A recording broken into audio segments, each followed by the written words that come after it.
Hello students, welcome to Infinity Learn JEE channel. So I am here with yet again a very interesting and conceptual session of JEE Advanced 2023 capsule जहां पे हम लोग एक problem discuss करते हैं with in around 4 to 5 minutes और जो कि हेल्प करेगा आपको JEE एडवांस के कॉन्सेप्ट्स को ब्रश अप करने में और कुछ नए शॉर्टकट्स, कुछ अच्छे मेथड सीखने में। तो ये वीडियोस जो हैं आप लोगों को अच्छे से शेयर करनी है, अपने फ्रेंड्स को शेयर करनी है, ठीक है। एंड डेफिनेटली इससे आपको बहुत फायदा होगा। अपार्ट फ्रॉम यूट्यूब सेशंस, ये आपकी बहुत ही क्रिस्प और टाइम सेवर वीडियोस हैं जिसको आप सेव कर सकते हो and you can learn in lot. So आज का जो मेरा क्वेश्चन है वो दिखने में कहीं ना कहीं लिमिट एज ए सम जैसा है। तो एक्चुअली क्या वो लिमिट एज ए सम है? तो ये हमें ढूंढना पड़ेगा। तो पहले क्वेश्चन देख लेते हैं, उसके बाद हम देखेंगे कि वो किस तरह से सॉल्व होगा। क्या वो एक्चुअली दिखने में लिमिट एज ए सम है या फिर एक्चुअली सॉल्व होने के बाद क्या मेथड यूज होने वाला है वो आपको पता चलेगा। So my question for today is limit n tends to infinity n की पावर माइनस n स्क्वायर और ब्रैकेट में है कुछ टर्म्स n+1 n+हाफ अप टू इस टर्म और whole to the power n। अब ऐसे क्वेश्चन जब भी हम सॉल्व करते हैं तो हमें जनरली किसकी याद आती है? लिमिट एज ए सम की याद आती है। बट क्या ये question without limit as a sum solve हो सकता है या फिर लिमिट एज ए सम से ही सॉल्व होगा? ठीक है, ये हमें ढूंढना पड़ेगा। ठीक है, इसके लिए सबसे पहला स्टेप इन क्वेश्चंस में क्या होता है बेटा? ठीक है, कि n की पावर माइनस n स्क्वायर जो है वो इस ब्रैकेट के अंदर जाना चाहिए। ये पहला कॉन्सेप्ट होता है जनरली ज्यादातर क्वेश्चंस में। नहीं, हम वैसे लॉग ले लेते हैं, बट लॉग लेने के अलावा भी हमारे पास काम है कि हम माइनस n की पावर इसको हम लोग अंदर लेके चले जाएंगे।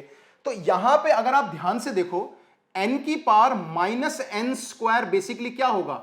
n की पावर माइनस n, ठीक है, n की पावर माइनस n टाइम्स होगा। आप खुद सोचो, ठीक है, ये n टाइम्स आएगा क्योंकि जब n टाइम्स आएगा तभी पावर में माइनस n n टाइम्स क्या बन जाएगा? माइनस n स्क्वायर बनेगा। तो बेसिकली ये माइनस n की पावर माइनस n की पावर n है इसकी वैल्यू। यानी n की पावर माइनस n को अगर मैं n टाइम्स मल्टीप्लाई करूंगा तो आपकी जो पावर है वो ऐड हो जाएगी और n को जब ऐड करते हो n टाइम्स तो n स्क्वायर बन जाता है। तो n की पावर माइनस n की पावर n है ये। तो पावर n ऑलरेडी लगी हुई है, यानी अगर मैं इसको अंदर लेके जाऊं तो ये क्वेश्चन कुछ ऐसा बन जाएगा। दिस बिकम्स n+1 n+हाफ और करते करते लास्ट में n+1 की पावर 2n माइनस 1 और नीचे आ जाएगा n, नीचे ले लेते हैं उसको, अंदर आ जाएगा n की पावर माइनस n क्योंकि ऑलरेडी पावर n लगा हुआ है उसमें। ठीक है, और नीचे अगर लोगे तो n की पावर n हो जाएगा। So I think this is the thing जो मैं आपको बताना चाहता हूं। ठीक है, तो सबसे पहला स्टेप ये होने वाला जो कि बहुत कॉन्सेप्चुअल है और आपको समझना भी पड़ेगा कि आप इसको अंदर कैसे लेके जा सकते हो। तो ये I have taken this inside और ये बन चुका है। ठीक है, अब मन करता है कि सर लॉग ले लेते हैं और उसके बाद उसे r/n में कन्वर्ट करते हैं, बट रुको अभी। ठीक है, जरूरी नहीं है कि आप इसे लिमिट एज सम के मेथड से ही लेकर जाओगे, ये क्वेश्चन उसके बिना ही सॉल्व हो जाएगा। ठीक है, देखो कैसे, आप उससे भी ट्राई कर सकते हो लेकिन ये उसके बिना ही आप you can solve it. n को हम डिवाइड कर देते हैं, तो n को जैसे हम डिवाइड करेंगे तो ये बन जाएगा आपका n+1/n, ये बन जाएगा n+1/2 अपॉन n और ऐसे करते करते n+1/2 की power n minus 1 upon n और whole to the power n। In fact अगर मैं इसको स्प्लिट करूं तो ये बनेगा 1+1/n। ठीक है, ये बनेगा 1+1/2n और n भी ओपन कर देते हैं तो पावर n और करते करते 1+1/n इंटू 2 की power n minus 1 to the power n। ठीक है, ये आपका क्वेश्चन बन चुका है फाइनली। अब यहां पे आप देख सकते हो कि ये 1 इंटू n है, 2 इंटू n है, r to the r n है टिल, पर r की वैल्यू जो है वो 1 से लेके 2 की पावर n माइनस 1 तक जा रहा है। तो यहां पे कहीं ना कहीं प्रॉब्लम तो आपको आएगी एज ए लिमिट एज सम, अगर आप लॉग लेके सॉल्व करते हो तो। ठीक है, तो अगर आप लॉग लेके सॉल्व करते हो you will definitely face some problems. This is actually not like a limit as sum problem, जो कि हमें लगता है कि हम n लॉग ले लेंगे यहां पे तो ये 1/n 2/n 1/2n ऐसे बन रहा है। तो यहां पे आप देख सकते हो rn बन रहा है जबकि हमें r/n बनाना पड़ेगा।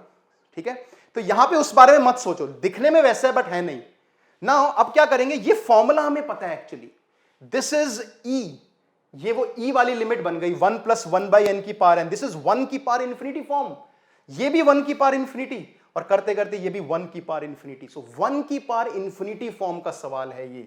तो अगर मैं इसका जनरल टर्म देखूं कि 1 प्लस 1 बाई आर एन की power n, 1 plus 1 by r n की power n, where limit n tends to infinity, तो आप देख सकते हो कि ये फॉर्म 1 की पावर इंफिनिटी फॉर्म है। This is 1 to the power infinity form. इसको सॉल्व करने के लिए हमें पता है क्या आंसर होता है। इसे सॉल्व करने के लिए हम लोग आर एन से डिवाइड करेंगे, आर एन से मल्टीप्लाई करेंगे और ये एन आ जाएगा। दिस बिकम्स ई, एन से एन कट जाएगा, आंसर आएगा ई की पावर 1 बाई आर। तो इसका आंसर हो गया ई की पावर 1 बाई आर। तो इसमें आर जो है 1 है तो ये ई हो गया। ये कितना हो गया, ई की पावर 1 बाई आर, इसमें आर 2 है तो 1 बाई 2। और करते करते लास्ट में हमें कहां तक जाना है, इंफिनिटी तक लेके जाना है इसको, ठीक है। तो करते करते फिर आएगा 1/4, ठीक है, और लास्ट में आएगा e की पावर 1/2 की पावर n-1। पर क्योंकि हमें limit n tends to infinity है, डेट मींस हमें जो जीपी का सम यहां पे लगाना पड़ेगा। डेट मींस फाइनली आंसर जो बनेगा वो बनेगा 1 प्लस 1/2 प्लस 1/4। हालांकि क्वेश्चन यहां तक है, बट क्योंकि limit n tends to infinity लगा हुआ है तो इट्स प्रीटी सिंपल कि लास्ट वाला पार्ट 0 हो जाएगा, मतलब आपको इंफिनिटी तक सम लेके जाना है। तो a/1 माइनस आर आंसर आ जाएगा, 1 माइनस आर। तो e square is the final answer. इसका ग्रेटेस्ट इंटीजर भी पूछ सकते हैं आपसे, दिस इज अप्रोक्सीमेटली 7.3। तो ई स्क्वायर का जीआईएफ पूछते तो 7 आंसर हो जाता। मजा आया कि नहीं आया बताओ। तो yes, the problem is actually based on 1 की पावर इंफिनिटी फॉर्म, लेकिन जो स्टेप्स थे वो कहीं ना कहीं लिमिटेड सम से मैच खाते हैं। तो यहां पे एक अच्छा कॉन्सेप्ट है जो आप सीख सकते हो, जो आपकी जेईई एडवांस में काम आ सकता है कि यस, इसको पहले अंदर लेके आना है, डिस्ट्रीब्यूट करना है, उसके बाद you can think of taking log, या बनेगा कि नहीं बनेगा। तो जब लेके देखोगे तो वहां पे लगेगा कि नहीं यार थोड़ी गड़बड़ चल रही है। तो आप देख सकते हो डायरेक्टली आपका जो आंसर है वो 1 की पावर इंफिनिटी फॉर्म में बनेगा, एंड इवेंचुअली इसका आंसर ई होगा, इसका ई की पावर हाफ होगा, ऐसे करते करते पावर्स ऐड हो जाएंगी till infinite, and the answer you will get is finally E square. Yes, so thank you so much. I hope कि सभी बच्चों को ये वाला सेशन, ये क्वेश्चन बहुत अच्छा लगा होगा। So don't forget to subscribe to the Infinity Learn JEE channel, क्योंकि ऐसे बहुत सारे सेशंस आपके सामने आने वाले हैं। और don't forget to share this among your friends, ठीक है। तो मैं आपको मिलता हूं अगले ऐसे ही सेशन के साथ। Till then, thank you so much बच्चों, एंड स्टडी हार्ड।